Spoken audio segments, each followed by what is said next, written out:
नमस्कार मित्रांनो, राजमुद्रा अकॅडमी या यूट्यूब चॅनलवरती तुमचं स्वागत आहे. तुम्हाला माहीतच आहे की आपण हे राज्यसेवा मुख्यचा संपूर्ण सिलेबस कंप्लीट करण्यासाठी हे चॅनल बनवलं आहे. आपण सुरुवातीला GS3 हा पेपर सुरू केला आहे. त्याच्यातील आपण HR आणि HRD या विषयातील HRD हा भाग सुरू केला आहे. त्या भागातील जवळजवळ आत्तापर्यंत आपण 18 लेक्चर अपलोड केले आहेत. अजून 4 लेक्चर अपलोड केले की HRD हा भाग कंप्लीट होते. त्यानंतर आपण HRचा सिलेबस कंप्लीट करणार आहोत. GS3 पेपर संपूर्ण कंप्लीट झाल्यानंतर आपण GS1, GS2 आणि GS4चा स्टेप बाय स्टेप सिलेबस आपल्या यूट्यूब चॅनलवरती कंप्लीट करणार आहोत. जर तुम्ही अजूनपर्यंत यूट्यूब चॅनलला सबस्क्राईब केलं नसेल तर सबस्क्राईब करा आणि या चॅनलची लिंक जास्तीत जास्त मित्रांपर्यंत शेअर करा. आपण HRDमध्ये चॅप्टर 5वा म्हणजेच ग्रामीण विकास हा चॅप्टर सुरू केला आहे.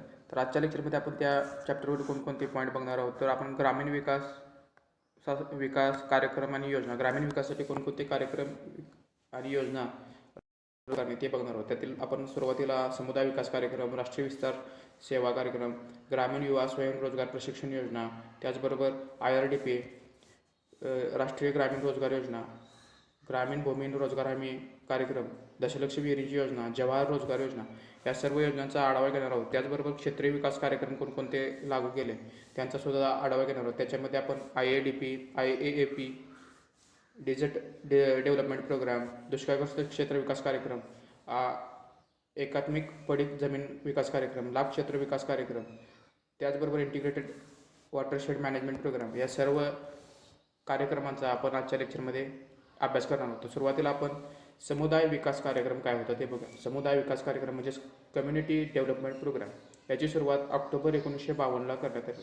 याचा उद्देश काय होता तर ग्रामीण भागातील मानवी संसाधनांचे संरक्षण व विकास करणे हा समुदाय विकास कार्यक्रमाचा उद्देश होता. याची सुरुवात 1952ला झाली होती. यानुसार स्थानिक नेतृत्व व स्वयंशासन संस्थांचा विकास करणे, अन्नधान्य व कृषी उत्पादनात वाढ करून ग्रामीण जनतेचा दर्जा सुधारणे, सामुदायिक निधीतून विकास साधणे ही उद्दिष्टे या अंतर्गत ठरवण्यात आली. तर समुदाय विकास कार्यक्रम महत्त्वाचा उद्देश काय तर ग्रामीण भागातील मानवी संसाधनांचे संरक्षण व विकास करणे. ग्रामीण भागातील संसाधनांचा विकास करण्यासाठी समुदाय विकास कार्यक्रम सुरू करण्यात आला ऑक्टोबर 1952ला. पुढचा कार्यक्रम आहे राष्ट्रीय विस्तार सेवा. राष्ट्रीय विस्तार सेवा म्हणजेच नॅशनल एक्सटेन्शन सर्व्हिस. याची सुरुवात ऑक्टोबर 1953ला झाली. CDP म्हणजेच कम्युनिटी डेव्हलपमेंट प्रोग्राम जो 1952ला सुरू करण्यात आला होता. त्याचे अपयश दूर करण्यासाठी राष्ट्रीय विस्तार सेवा हा 1953ला सुरू करण्यात आला. यामध्ये जनतेचा सहभाग वाढवला गेला. याचा मुख्य उद्देश काय होता तर शेतीचा विकास साधणे हा राष्ट्रीय विस्तार सेवा या योजनेचा मुख्य उद्देश होता. याची सुरुवात ऑक्टोबर 1953ला झाली होती. त्यानंतरचा पुढचा कार्यक्रम आहे ग्रामीण युवा स्वयंरोजगार प्रशिक्षण योजना म्हणजेच training of rural youth for self employment. याला ट्रायसेम या नावाने सुद्धा ओळखलं जातं. या योजनेला ग्रामीण युवा स्वयंरोजगार प्रशिक्षण योजना, स्वयंरोजगारासाठी प्रशिक्षण देण्याची ही योजना होती. याची सुरुवात 15 ऑगस्ट म्हणजे स्वतंत्र दिनादिवशी 15 ऑगस्ट 1979ला ग्रामीण युवा स्वयंरोजगार प्रशिक्षण योजना ट्रायसेम योजनेची सुरुवात झाली. या योजनेअंतर्गत BPL कुटुंबातील 18 ते 35 वर्षे वयोगटातील व्यक्तींसाठी या योजनेअंतर्गत प्रशिक्षण दिले जाते. जे कारागीर आहेत त्यांच्यासाठी ही कोणत्याही वयाची अट घालण्यात आलेली नाही. ग्रामीण युवा स्वयंरोजगार प्रशिक्षण योजना स्वयंरोजगार प्राप्त करण्यासाठी प्रशिक्षण देण्यासंबंधीची योजना आहे. याची सुरुवात 15 ऑगस्ट 1979ला झाली. ही योजना ट्रायसेम या नावाने ओळखली जाते. पुढची योजना IRDP. IRDP म्हणजेच एकात्मिक ग्रामीण विकास कार्यक्रम, इंटिग्रेटेड रुरल डेव्हलपमेंट प्रोग्राम. याची सुरुवात 1978ला झाली, परंतु हा कार्यक्रम 2 ऑक्टोबर 1980 पासून संपूर्ण देशभर राबवण्यात आला. सुरुवात याची 1978ला झाली होती. 2 ऑक्टोबर गांधी जयंती दिवशी 2 ऑक्टोबर 1980ला संपूर्ण देशभर या कार्यक्रमाचा विस्तार करण्यात आला. यामध्ये लक्ष्य गट कोणाला टार्गेट करण्यात आलं तर सीमांत शेतकरी आणि SC ST समाजातील गरीब यांच्या उद्धारासाठी एकात्मिक ग्रामीण विकास कार्यक्रम सुरू करण्यात आला. तर या कार्यक्रमाअंतर्गत आरक्षण कशा पद्धतीने दिलं होतं तर या योजनेचा या कार्यक्रमाचा लाभ मिळवण्यासाठी SC ST लोकांना 50% या कार्यक्रमाचा लाभ, त्यामध्ये स्त्रियांसाठी आरक्षण होतं 40% आणि अपंग व्यक्तींकरता आरक्षण होतं 3%. अशा प्रकारे एकात्मिक ग्रामीण विकास कार्यक्रम ज्याची सुरुवात 1978ला झाली होती आणि संपूर्ण भारतभर विस्तार याचा 2 ऑक्टोबर 1980 पासून झाला. पुढची योजना आहे राष्ट्रीय ग्रामीण रोजगार योजना म्हणजेच नॅशनल रुरल एम्प्लॉयमेंट प्रोग्राम. याची सुरुवात सुद्धा 1980ला झाली. जी 1976-77ला कामासाठी अन्न कार्यक्रम सुरू केला होता. कामासाठी अन्न कार्यक्रम म्हणजे फूड फॉर वर्क प्रोग्राम हे सुरू केला होता. त्याची पुनर्रचना करून 1980 साली राष्ट्रीय ग्रामीण रोजगार योजना सुरू करण्यात आली. फूड फॉर वर्क प्रोग्राम कधीचा आहे तर 1977ला सुरू केला होता. त्याची पुनर्रचना करण्यात येऊन 1980 साली राष्ट्रीय ग्रामीण रोजगार योजना म्हणजे national rural employment programme NREP हा नव्याने सुरुवात 1980 सालापासून झाली. त्याच्यानंतर पुढचा कार्यक्रम आहे ग्रामीण भूमिहीन रोजगार हमी कार्यक्रम. ग्रामीण भूमिहीन रोजगार हमी कार्यक्रम म्हणजेच rural landless employment guarantee programme. याची सुरुवात कधी झाली तर 1983ला ग्रामीण भूमिहीन रोजगार हमी कार्यक्रमाची सुरुवात झाली. या कार्यक्रमाअंतर्गत 100 दिवस रोजगार पुरवण्याचे उद्देश ठेवण्यात आले होते. हा कार्यक्रम 100% केंद्र पुरस्कृत होता. Rural landless employment guarantee programme सुरुवात 1983ला. 100 दिवस रोजगार पुरवण्याचे उद्दिष्ट या कार्यक्रमांतर्गत ठरवतात. पुढचा कार्यक्रम आहे दशलक्ष विहिरींची योजना म्हणजेच मिलियन वेल्स स्कीम. याची सुरुवात 1988-89ला झाली. हा NREPचा भाग म्हणून सुरू करण्यात आला होता. NREP म्हणजेच national rural employment programme. NREP कधीच कार्यक्रम सुरू झाला होता तर 1980ला NREP हा कार्यक्रम सुरू करण्यात आला होता. नॅशनल रूरल एम्प्लॉयमेंट प्रोग्राम हा 1980ला सुरू करण्यात आला होता. त्याचाच एक भाग म्हणून 1988-89ला दशलक्ष विहिरींची योजना सुरू करण्यात आली. 1989 ते 1995 म्हणजे 1988ला जी दशलक्ष विहिरींची योजना सुरू झाली 1988ला ती 1989 ते 1995 दरम्यान 1991 ते 1995 दरम्यान जवाहर योजना होती त्या योजनेचा भाग होती. 1996 पासून मिलियन वेल स्कीम्स म्हणजे दशलक्ष विहिरींची योजनेला स्वतंत्रपणे अंमलबजावणी या कार्यक्रमाची करण्यात आली. 1988ला या योजनेची सुरुवात झाली. 1989 पासून 1995 पर्यंत ही योजना जवाहर रोजगार योजनेचा भाग होती. 1996 पासून ती स्वतंत्रपणे या योजनेची अंमलबजावणी करण्यात येऊ लागली. पुढची योजना आहे जवाहर रोजगार योजना. जवाहर रोजगार योजना सुरुवात झाली तर 1989ला. NREP आणि RLEGP म्हणजे नॅशनल रूरल एम्प्लॉयमेंट प्रोग्राम 1980चा नॅशनल रूरल एम्प्लॉयमेंट प्रोग्राम आणि RLEGP म्हणजे rural landless employment guarantee programme 1983चा प्रोग्राम. या दोन्ही प्रोग्रामचे एकत्रीकरण करून अधिक व्यापक अशी जवाहर रोजगार योजना 1989ला सुरुवात करण्यात आली.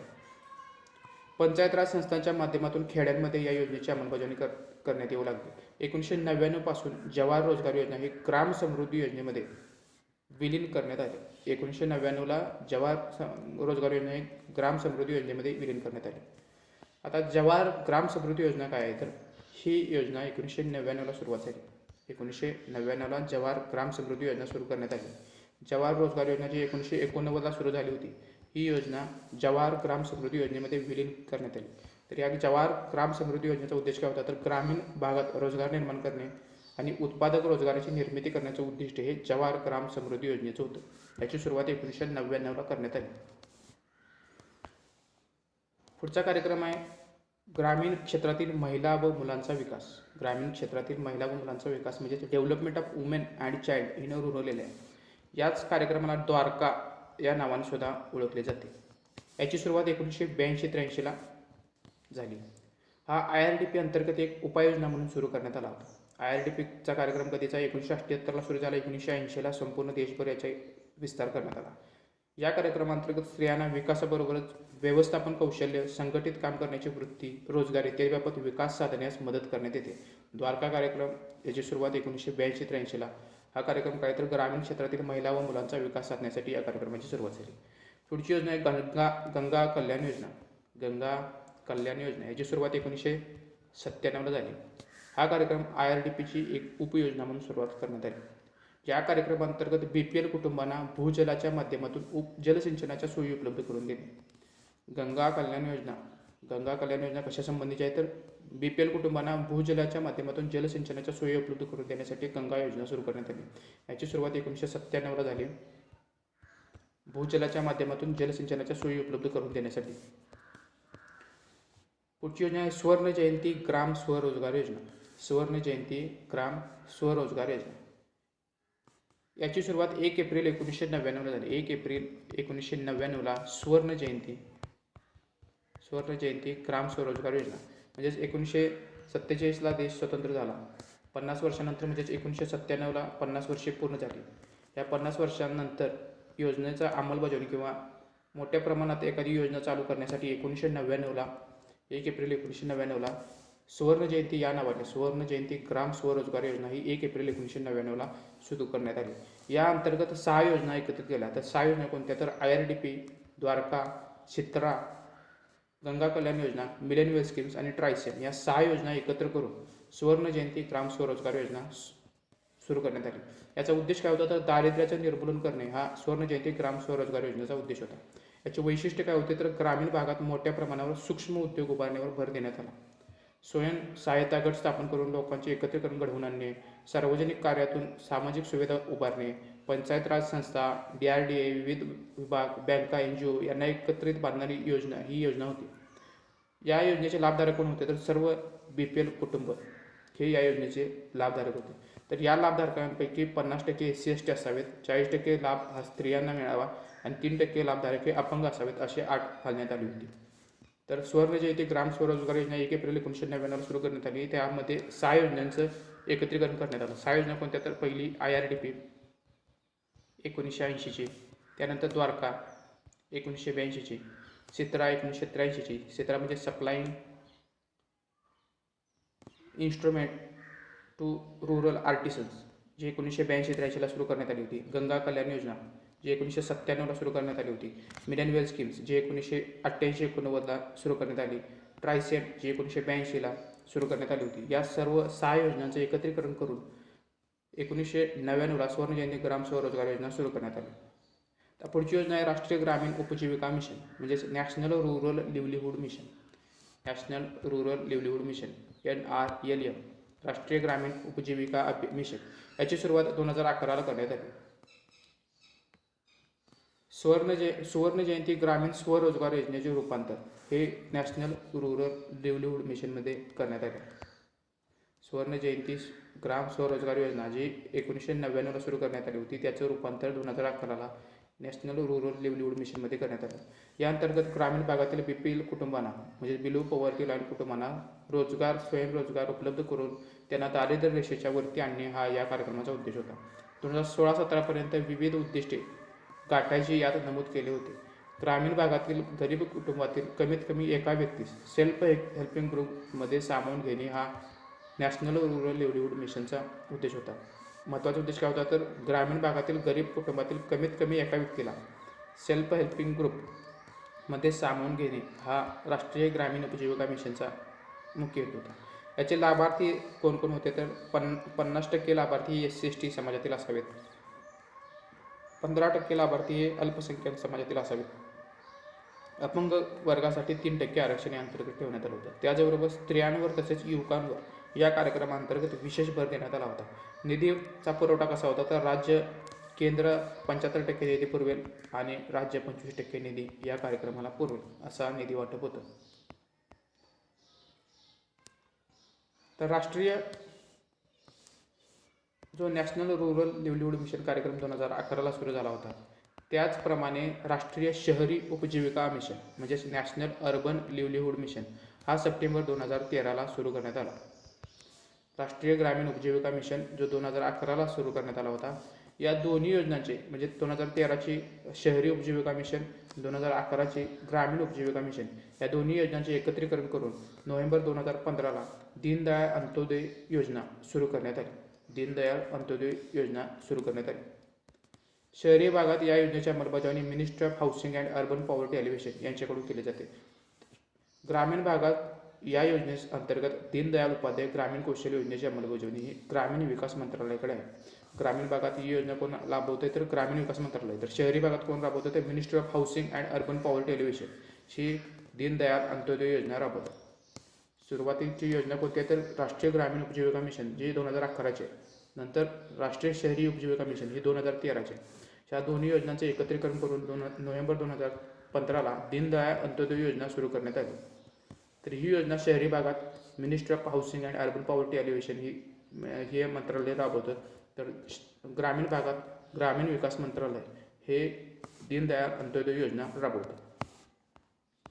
आता आपण क्षेत्रीय विकास कार्यक्रम कोणकोणते राबवण्यात आले ते बघूया. त्यातील पहिला आहे जिल्हा प्रकर्षित कृषी कार्यक्रम म्हणजेच intensive agriculture district programme IADP. याची सुरुवात 1960-61 झाली.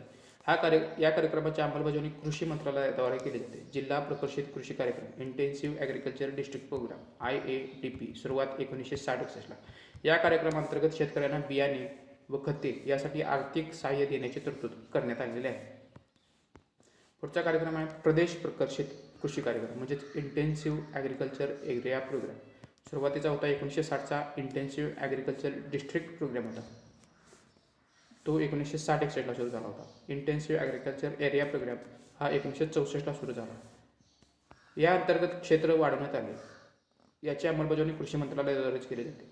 या अंतर्गत आधुनिक पद्धतीने शेती करण्यास प्रोत्साहन देण्याची तरतूद या कार्यक्रमात करण्यात आली होती. तर पुढचा कार्यक्रम आहे desert development programme. Desert development programme म्हणजेच वाळवंट विकास कार्यक्रम. याची सुरुवात 1977-78 झाली होती. हा कार्यक्रम कोणत्या राज्यांमध्ये सुरू झाला होता तर राजस्थान, गुजरात, हरियाणा तसेच हिमाचल प्रदेश आणि जम्मू काश्मीर म्हणजे 4 राज्यांमध्ये वाळवंटी भाग जास्त आहे, हा वाळवंटी प्रदेश जास्त आहे. त्या राज्यांमध्ये हा वाळवंट विकास कार्यक्रम 1977-78 सुरू झाला. 1995-96 पासून ग्रामीण विकास मंत्रालयाकडून या कार्यक्रमाची अंमलबजावणी केली जाते. पुढचा कार्यक्रम आहे दुष्काळग्रस्त क्षेत्र विकास कार्यक्रम म्हणजे drought prone area development programme. Drought prone area development programme दुष्काळग्रस्त क्षेत्र विकास कार्यक्रम याची सुरुवात 1973-74 झाली. या कार्यक्रमाची अंमलबजावणी ग्रामीण विकास मंत्रालयाद्वारे केली जाते. सातत्याने दुष्काळी परिस्थिती असणाऱ्या क्षेत्रात विकास करणे हा या कार्यक्रमाचा उद्देश आहे. तर drought prone area development programme म्हणजे दुष्काळग्रस्त क्षेत्र विकास कार्यक्रम कधी सुरू झाला तर 1973-74. तर वाळवंट विकास कार्यक्रम 1977-78 सुरू झाला. दुष्काळग्रस्त क्षेत्र विकास कार्यक्रमाचा उद्देश आहे दुष्काळग्रस्त भागाचा विकास करणे. तर वाळवंट विकास कार्यक्रमाचा उद्देश आहे वाळवंटी भागाचा विकास करणे. वाळवंट विकास कार्यक्रम 1977-78 आणि दुष्काळग्रस्त क्षेत्र विकास कार्यक्रम 1973-74. आता एकात्मिक पडीक जमीन विकास कार्यक्रम म्हणजेच integrated wasteland development programme IWDP integrated wasteland development programme. याची सुरुवात 1989-90 झाली. हा कार्यक्रम ग्रामीण विकास मंत्रालयामार्फत याची अंमलबजावणी केली जाते. याचं लक्ष काय होतं तर पडीक जमिनीचा विकास साधण्याचं लक्ष हे लक्ष एकात्मिक पडीक जमीन विकास कार्यक्रमाचं होतं. या कार्यक्रमांतर्गत बहुउपयोगी वृक्ष कोरणे यांची लागवड करणे, कृषी वनीकरण व फळ उद्योगांना प्रोत्साहन देणे अशी लक्ष्ये ठरवण्यात आली होती. एकात्मिक पडीक जमीन विकास कार्यक्रम सुरुवात 1989-90ला पडीक जमिनीचा विकास साधणे हे या कार्यक्रमाचं उद्दिष्ट होतं.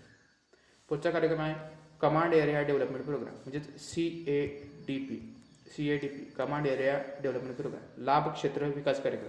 हा कार्यक्रम 1974-75 सुरू झाला होता. या कार्यक्रमाचा उद्देश काय होता तर जलसिंचन क्षमतांचा पुरेपूर व महत्तम वापर करणे व त्यात सुधारणा घडवून आणणे. हा लाभ क्षेत्र विकास कार्यक्रम म्हणजेच कमांड एरिया डेव्हलपमेंट प्रोग्राम जो 1974-75 सुरू झाला होता याचा उद्देश होता. 2004 सालापासून लाभ क्षेत्र विकास व जल व्यवस्थापन कार्यक्रम म्हणजेच command area development and water management या नावाने हा कार्यक्रम सुरू झाला. या कार्यक्रमाची अंमलबजावणी कोण करतात तर जलसंसाधन मंत्रालय म्हणजेच मिनिस्ट्री ऑफ वॉटर रिसोर्सेस अंतर्गत हा कार्यक्रम राबवला जातो. लाभ क्षेत्र विकास कार्यक्रम जलसिंचन क्षमतांचा पुरेपूर व महत्तम वापर करणे व त्यात सुधारणा घडवून आणणे. याची सुरुवात 1974-75 झाली. पुढचा कार्यक्रम आहे national watershed development project for rainfed areas. National watershed development project NWDP for rainfed areas. याची सुरुवात 1990-91 झाली. हा कार्यक्रम कृषी मंत्रालयामार्फत राबवला जातो. यासाठी केंद्र आणि राज्याचा निधीचा पुरवठा कसा आहे तर केंद्र 90% निधी पुरवतो तर राज्य 10% निधी पुरवतो. या कार्यक्रमाचा उद्देश काय होता तर म्हणजेच नॅशनल वॉटरशेड डेव्हलपमेंट प्रोजेक्टचा उद्देश काय होता तर भूजल पातळी वाढवणे, विहिरींची संख्या वाढवणे, पिकांची रचना बदलणे, जास्त उत्पादन घेणाऱ्या पिकांची लागवड करणे तसेच मातीची धूप होण्याचे प्रमाण कमी करणे हा या कार्यक्रमाचा उद्देश होता. याची सुरुवात कधी 1990-91ला national watershed development project for rainfed area सुरुवात 1990-91. उद्देश भूजल पातळी वाढवणे, विहिरींची संख्या वाढवणे आणि पिकांची रचना बदलणे. पुढचा कार्यक्रम आहे integrated watershed management programme. Integrated watershed management programme IWMP. याची सुरुवात 2009-10 झाली. या कार्यक्रमाची अंमलबजावणी कोण करतं तर ग्रामीण विकास मंत्रालयाअंतर्गत जो भूसंसाधन विभाग आहे हा विभाग इंटिग्रेटेड वॉटरशेड मॅनेजमेंट प्रोग्रामची अंमलबजावणी करतो. हा कार्यक्रम 2009-10 सुरुवात झाली. या कार्यक्रम कोणत्या योजनांचे एकत्रीकरण करून सुरू झाला तर ज्या 3 योजना होत्या कोणकोणत्या तर दुष्काळग्रस्त क्षेत्र विकास कार्यक्रम जी 1973-74 सुरू झाली होती. त्याचबरोबर वाळवंट विकास कार्यक्रम जी 1977-78 सुरू झाली होती. त्यानंतर तिसरी योजना एकात्मिक पडीक जमीन विकास कार्यक्रम जी 1989-90 सुरू झाली होती. या 3 योजनांचे एकत्रीकरण करून 2009-10 इंटिग्रेटेड वॉटरशेड मॅनेजमेंट प्रोग्राम या नावाने नवीन कार्यक्रम सुरू झाला. या कार्यक्रमाचा अंमलबजावणी करण्यासाठी केंद्राचा निधी आणि राज्याचा निधी कसा वाटप आहे तर केंद्र 90% निधी पुरवतो तर राज्य 10% निधी पुरवतो. या कार्यक्रमाचा उद्देश काय होता तर जमिनीवरील पाणी आणि भूगर्भीय जलसाठा यांचा साठा वाढवणे, वर्षातून एकाच वेळी पीक घेतल्या जाणाऱ्या जमिनीवरून वर्षातून 2 वेळा पीक घेणे, कृषी उत्पादन तसेच दुग्ध उत्पन्नात वाढ करणे, वृक्षतोडीचे प्रमाण कमी करणे, हॉर्टिकल्चरला प्रोत्साहन देणे ही उद्दिष्टे या कार्यक्रमाअंतर्गत ठेवण्यात आली. त्याचबरोबर भूमिहीनांना त्यांचे उत्पादन वाढवण्यासाठी व्यवस्था बळकट करणे हा मुख्य उद्दिष्ट इंटिग्रेटेड वॉटरशेड मॅनेजमेंट प्रोग्रामचा होता. इंटिग्रेटेड वॉटरशेड मॅनेजमेंट प्रोग्राम 2009-10 सुरू 3 योजनांचे एकत्रीकरण करून तर कोणते दुष्काळग्रस्त क्षेत्र विकास कार्यक्रम, वाळवंट विकास कार्यक्रम आणि एकात्मिक पडीक जमीन विकास कार्यक्रम या 3 योजना एकत्रित करून 2009-10 इंटिग्रेटेड वॉटरशेड मॅनेजमेंट प्रोग्राम सुरू करण्यात आला. तर आजच्या लेक्चरमध्ये आपण कोणकोणते टॉपिक बघितले तर पहिल्यांदा आपण समुदाय विकास कार्यक्रम बघितला ज्याची सुरुवात ऑक्टोबर 1952 झाली होती. या कार्यक्रम असफल झाल्यानंतर राष्ट्रीय विस्तार सेवा हा नव्याने कार्यक्रम सुरू करण्यात आला. यावरती शेतीच्या विकासासाठी जास्त भर देण्यात आला. हा कार्यक्रम 1953 सुरू करण्यात आला. त्याच्यानंतर आपण ट्रायसेम बघितलं. ट्रायसेम म्हणजे काय तर ग्रामीण युवा स्वयंरोजगार प्रशिक्षण योजना. याची सुरुवात 15 ऑगस्ट 1979 15 ऑगस्ट स्वातंत्र्य दिनी 1979 झाली. त्यानंतर आपण इंटिग्रेटेड रुरल डेव्हलपमेंट प्रोग्राम बघितला ज्याची सुरुवात 1978 झाली होती आणि संपूर्ण देशभर याचा विस्तार 2 ऑक्टोबर 1980 झाला. त्यानंतर आपण नॅशनल रुरल एम्प्लॉयमेंट प्रोग्राम काय होता म्हणजेच राष्ट्रीय ग्रामीण रोजगार योजना बघितली ज्याची सुरुवात 1980 झाली होती. त्यानंतर आपण ग्रामीण भूमिहीन रोजगार हमी कार्यक्रम म्हणजेच रुरल लँडेस एम्प्लॉयमेंट गॅरंटी प्रोग्राम ज्याची सुरुवात 1983 झाली. हा कार्यक्रम बघितला. त्यानंतर आपण 1988-89 जो दशलक्ष विहिरींची योजना सुरू झाली होती हा कार्यक्रम बघितला. त्यानंतर आपण जवाहर रोजगार योजना जी 1989 सुरू झाली होती याचा अभ्यास केला. जवाहर ग्राम समृद्धी योजना ज्याची सुरुवात 1999 झाली त्याचा अभ्यास केला. नंतर आपण द्वारका योजना म्हणजेच ग्रामीण क्षेत्रातील महिला व मुलांचा विकास काय युक्ती ज्याची सुरुवात 1982-83 झाली होती ही योजना बघितली. त्यानंतर आपण 1997ची गंगा कल्याण योजना बघितली. ही भूजल पातळी वाढवण्यासाठी किंवा जलसंसाधनांचा पुरवठा करण्यासाठी गंगा कल्याण योजना सुरू झाली होती याचा अभ्यास केला. त्यानंतर आपण स्वर्ण जयंती ग्राम स्वरोजगार योजना जी 1 एप्रिल 1999 6 योजनांचे एकत्रीकरण करून म्हणजेच IRDP, Dwarka, Sidra, Ganga Kalyan Yojana, millennial scheme आणि ट्रायसेम या 6 योजनांचे एकत्रीकरण करून 1 एप्रिल 1999 स्वर्ण जयंती ग्राम स्वरोजगार योजना सुरू झाली होती त्याचा अभ्यास केला. त्यानंतर आपण राष्ट्रीय ग्रामीण उपजीविका मिशन जे बघितलं ज्याची सुरुवात 2011 झाली होती. त्यानंतर राष्ट्रीय शहरी उपजीविका मिशन जे 2013 सुरू झालं होतं आणि 2011चं राष्ट्रीय ग्रामीण उपजीविका मिशन या दोन्ही योजना एकत्रीकरण करून नोव्हेंबर 2015 दीनदयाळ अंत्योदय योजना सुरू झाली. त्यानंतर आपण क्षेत्रीय विकासासाठी कोणकोणते कार्यक्रम राबवले त्याचा अभ्यास केला. त्यातील पहिली योजना होती डिस्ट्रिक्ट डेव्हलपमेंट प्रोग्राम म्हणजेच इंटेन्सिव्ह ॲग्रिकल्चर डिस्ट्रिक्ट प्रोग्राम जिल्हा प्रकर्षित कृषी कार्यक्रम ज्याची सुरुवात 1960-61 झाली होती. त्यानंतर आपण इंटेन्सिव्ह ॲग्रिकल्चर एरिया प्रोग्राम ज्याची सुरुवात 1964 म्हणजेच प्रदेश प्रकर्षित कृषी कार्यक्रम याचा अभ्यास केला. त्यानंतर आपण डेझर्ट डेव्हलपमेंट प्रोग्राम जो 1977-78 वाळवंट विकास कार्यक्रम सुरू झाला होता त्याचा अभ्यास केला. त्यानंतर आपण दुष्काळग्रस्त क्षेत्र विकास कार्यक्रम जो 1973-74 झाला होता त्याचा अभ्यास केला. त्यानंतर आपण इंटिग्रेटेड वेस्टलँड डेव्हलपमेंट प्रोग्राम ज्याची सुरुवात 1989 झाली होती म्हणजेच एकात्मिक पडीक जमीन विकास कार्यक्रम जो इंटिग्रेटेड वेस्टलँड डेव्हलपमेंट प्रोग्राम सुरुवात 1989-90. नंतर आपण लाभ क्षेत्र विकास कार्यक्रम जो म्हणजेच कमांड एरिया डेव्हलपमेंट प्रोग्राम ज्याची सुरुवात 1974-75 झाली होती याचा अभ्यास केला. त्यानंतर आपण 1990-91चा national watershed development project for rainfed area त्याचा अभ्यास केला. त्यानंतर आपण इंटिग्रेटेड वॉटरशेड मॅनेजमेंट प्रोग्राम जो 2009-10ला सुरू झाला होता. हा कार्यक्रम सुरू होताना 3 योजनांचे एकत्रीकरण झाले होते. त्या 3 योजना कोणत्या होत्या तर दुष्काळग्रस्त क्षेत्र विकास कार्यक्रम जी 1973-74ची, त्यानंतर वाळवंट विकास कार्यक्रम 1977-78ची आणि एकात्मिक पडीक जमीन विकास कार्यक्रम 1989-90ची. या 3 योजना एकत्र करून इंटिग्रेटेड वॉटरशेड मॅनेजमेंट प्रोग्राम हा 2009-10ला सुरू करण्यात आला होता. या सर्व योजनांचा आपण अभ्यास केला. जर तुम्हाला व्हिडिओ आवडला असेल तर लाईक करा, चॅनलला सबस्क्राईब केलं नसेल तर चॅनलला सबस्क्राईब करा आणि या व्हिडिओची लिंक जास्तीत जास्त मित्रांपर्यंत शेअर करा. धन्यवाद.